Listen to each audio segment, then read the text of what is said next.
Good evening and welcome to Sancta News. As the country continues to recover from the pandemic, First Minister Nicola Sturgeon has confirmed that Scotland will move beyond level 0 on Monday the 9th of August. This means that most restrictions on capacity and social distancing will be removed. But given that the pandemic is not yet over, masks will continue to be worn indoors, and this also applies to churches.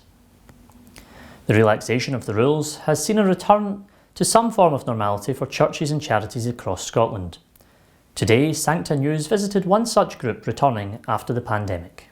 So we're out today in Motherwell Main Street to catch up with a group of young people from Project Truth, the group which dedicate 1 week a year to going out on the streets and discussing how babies came to be, what they looked like at various stages in the womb. And this year in particular, after the pandemic, they have a petition, and we're going to be joined just now by Louise, who's going to tell us more about that petition. Hello. So every year when we go out, we usually focus on a petition of some sort if there's any campaigns going on at the time or whatever. So this year what we've done is we've focused on the pills by post for the petition because as you might remember, in March 2020, due to the pandemic, to cut down on people going into doctors' surgery, go visiting their GPs and whatever, they then introduced this pills by post scheme where people could phone up and have like a telemedical consultation. They never at any point speak to a medical professional face to face, and basically just post the pills out to them, and the women can take those pills in our own home. So we would say that this would be quite dangerous. There's no way of safeguarding issue taking that past the 10-week set gestational limit, or there's no way of safeguarding for coercion or pressure that's happening for her to be taking it. Is it actually the person that's asked for them that's taken the pill? So there's various things that we would say would be kind of high risk, and we'd say that was a bad idea. In further good news, the annual St Therese novena held at Carfing Grotto has restarted after 2 years. The novena takes place at 6:40 p.m. every Tuesday night in August and September, including novena prayers, mass and a blessing with the relic of St Therese. Meanwhile in Ireland, the relationship between church and state continues to be strained, as the most senior Catholic bishop gives a go-ahead to communions despite criticism from the government. Archbishop Dermot Farrell wrote to his priests, "Understandably, many have been concerned and disappointed that current guidelines restrict celebration of the sacraments, on the apparent grounds that they may lead to family gatherings, which may breach public health guidelines on household mixing.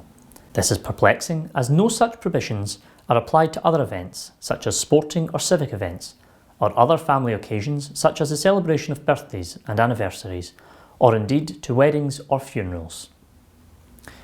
In other news from Ireland, it was announced that popular Cork priest Father Cronin was one of 2 men killed when a bus veered out of control and hit them yesterday in Monkstown, County Cork.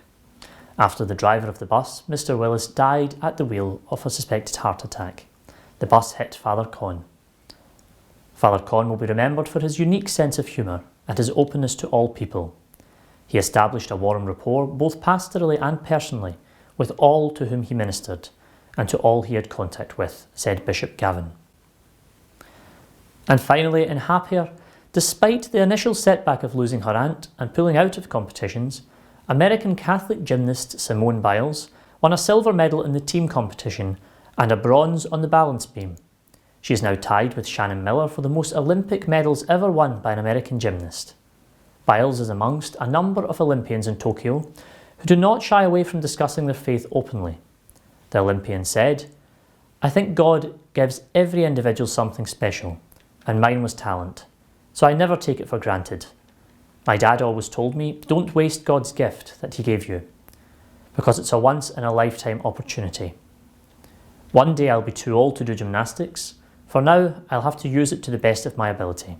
This follows on from athlete Heidelin Diaz, who became the Philippines' first Olympic gold medal winner, setting an Olympic record. Diaz thanked her friends who prayed the miraculous medal novena. In a virtual news conference, the 30-year-old said that she also prayed the novena and wore the medal.